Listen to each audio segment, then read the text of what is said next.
almost all of you, will have been doing business at a time when it was easy to do business in this region because the market was growing. If you look, I've got a diagram in a minute. If you look at GDP growth in this period, it was steady, high, and above the average of the original 15 EU member states. All right.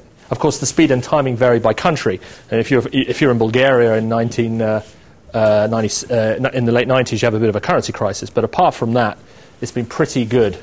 And what caused the growth?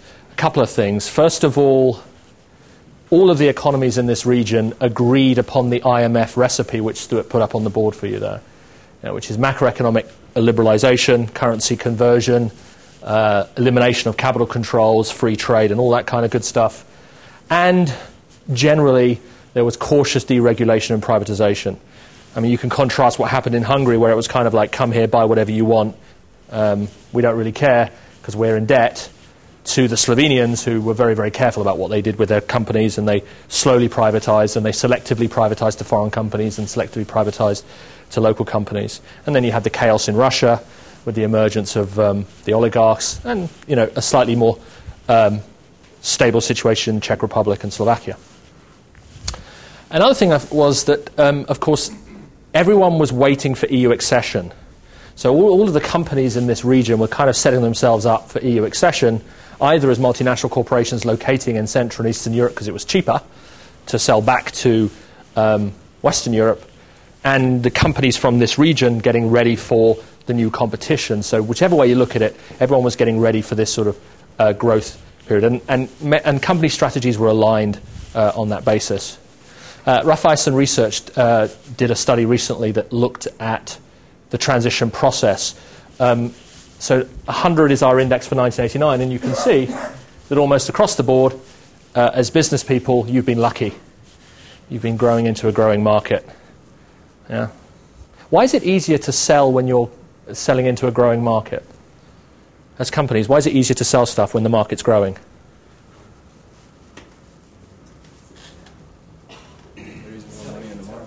There's more money in the market, yeah. Why else is it easier?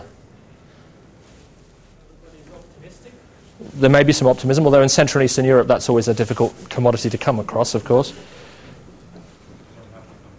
Yeah, you can get away with being bad in a growing market. You can do stuff and continue to grow. You may not be growing as much as you should be if you were doing a better job, but the fact is, if the market's growing, you've got new customers coming online. So you spend most of your time, rather than focusing on keeping your existing customers, you spend a lot of your time trying to get new customers, which is, which in the marketing field, as Professor Novak will tell you, makes no sense whatsoever, because it actually takes more effort to get a new customer than keep an existing customer. But in a growing market, you don't care about that, right?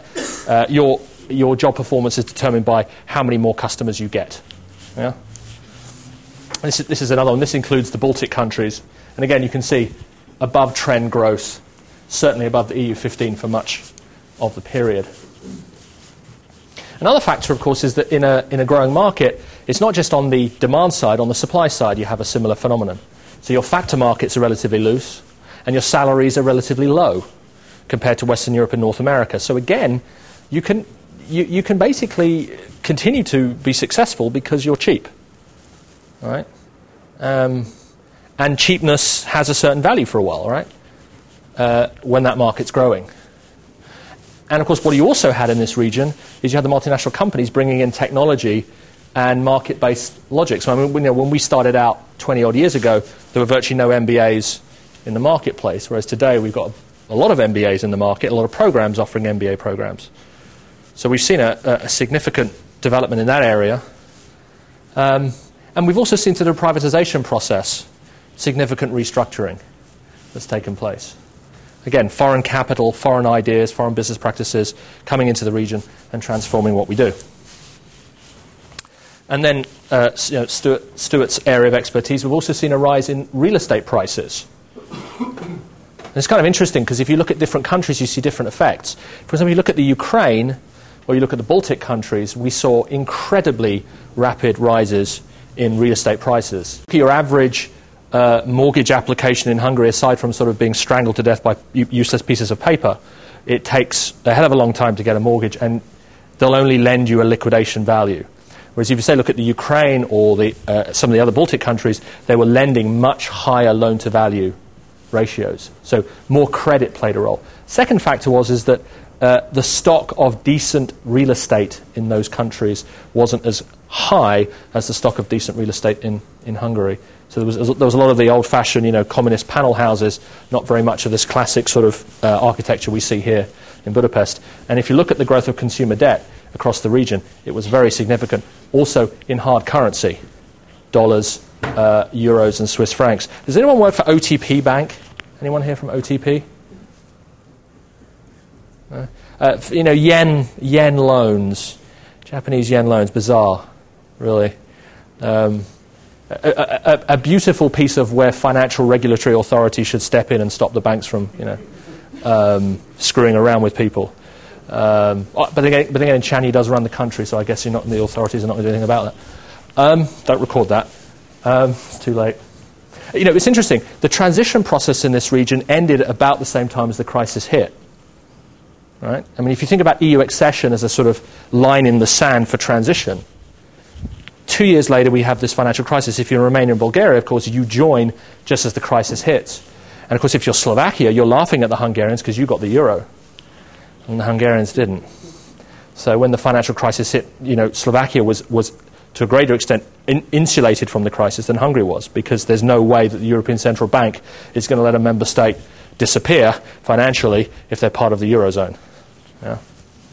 But because our economies in this region are so open, we were particularly impacted by this, more than, say, other countries. Small, open economies, high degree of capital flow, lots of hot money flowing in and out of the country on a day-to-day basis. And, of course, as we know, numerous countries sought after short-term financing facilities from the IMF, the World Bank, and the EU, including our very own country, Hungary. I don't know whether you can see this at the back. You probably can't.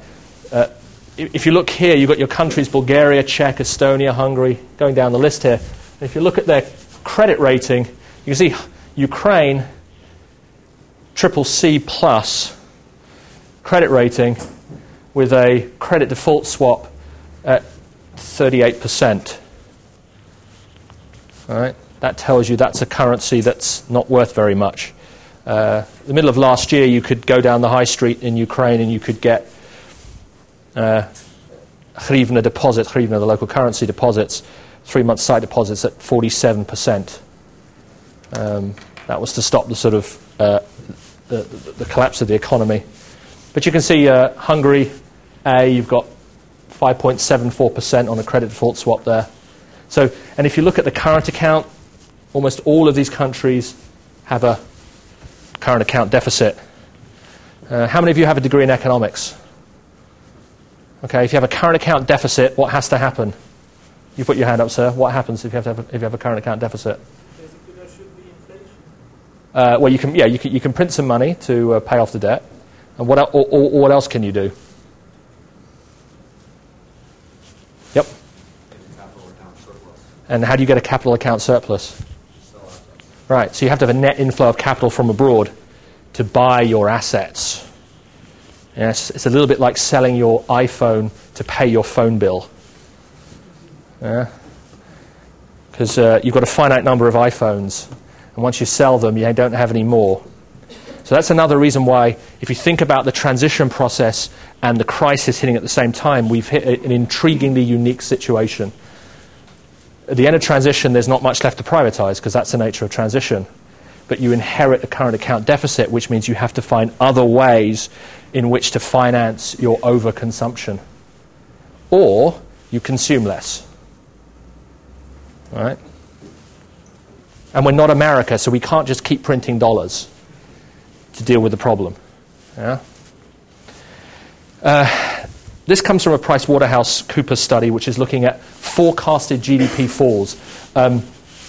Darker reds, bigger trouble. Stars mean we went to the IMF looking for help. And if you look at our region, we went looking for help from the IMF in some shape or form.